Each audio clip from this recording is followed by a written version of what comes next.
So I've been receiving some comments on some of my older videos, so I just have to get this one out there. I don't want any of the older information to mislead anyone, and I'll try and keep it quick, but I think a lot of people don't know this, and it's important information if you're thinking of buying a Garmin watch. For the longest time, Garmin has been known as the manufacturer of premier sports watches at a premier price.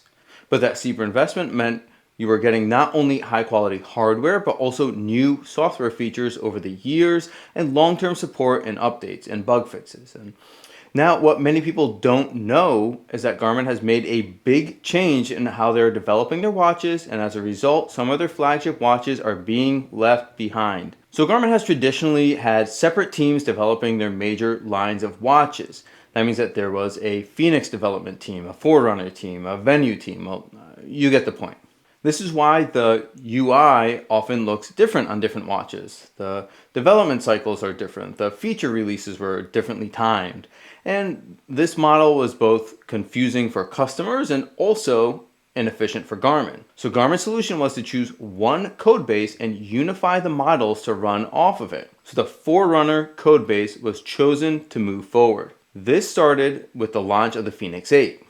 Garmin themselves even mentioned it was a completely new code base, which is why the new UI elements in the Fenix 8 would not be expected on the older Fenix and Epix models.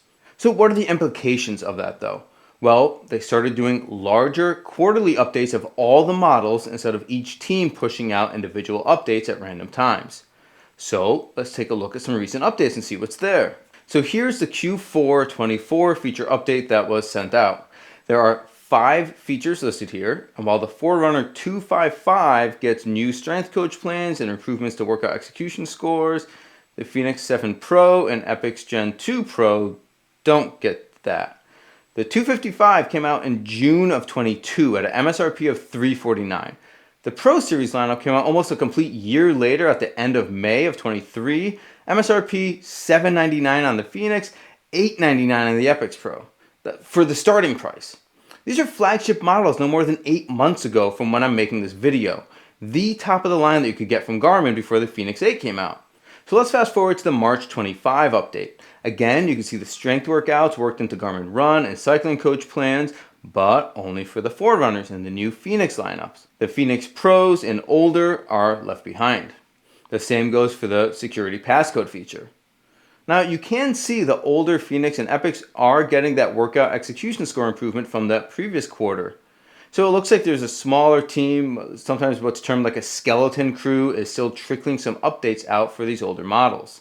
But basically not only is the Epix Gen 2 and Fenix 7 generation left behind, but the Epix Gen 2 Pro and Fenix 7 Pro, the flagship options that debuted not even 2 years ago, are also not receiving some new features.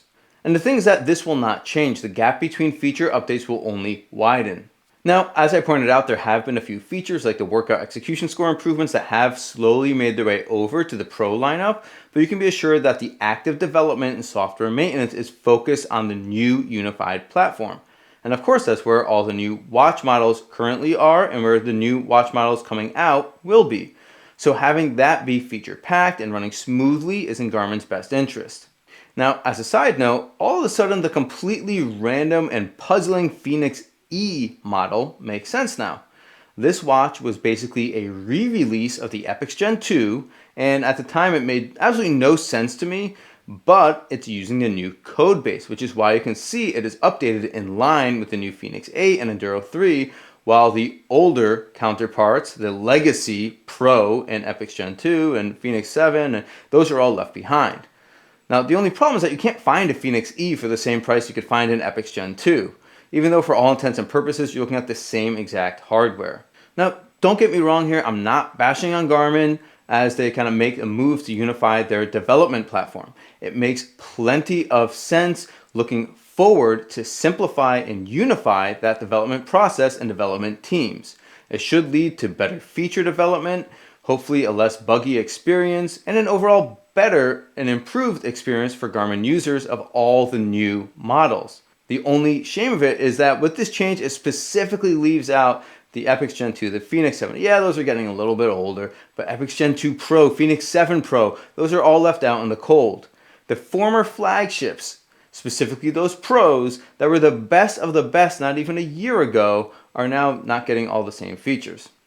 So as a result, I can no longer recommend these as good buys because, in my view, part of the value of spending top of the market prices for Garmin hardware is the continued and long-term software support you know you're getting with that purchase.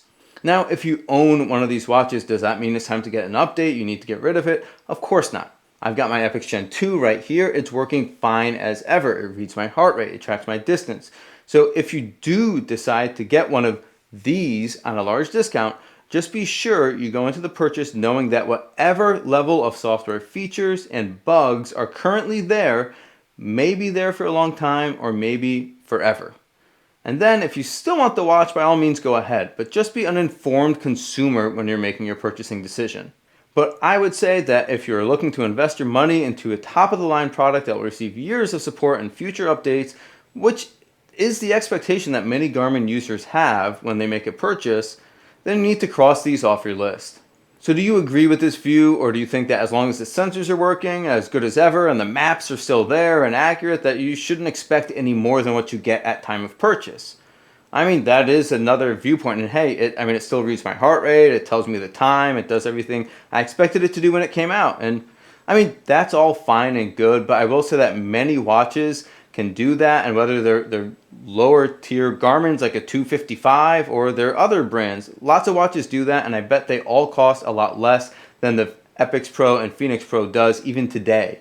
So I'm interested to hear your thoughts on this, so let's hash it out in the comments. As always, I'm Dave, and this is Dave Does Fitness. Have an awesome day and stay fit.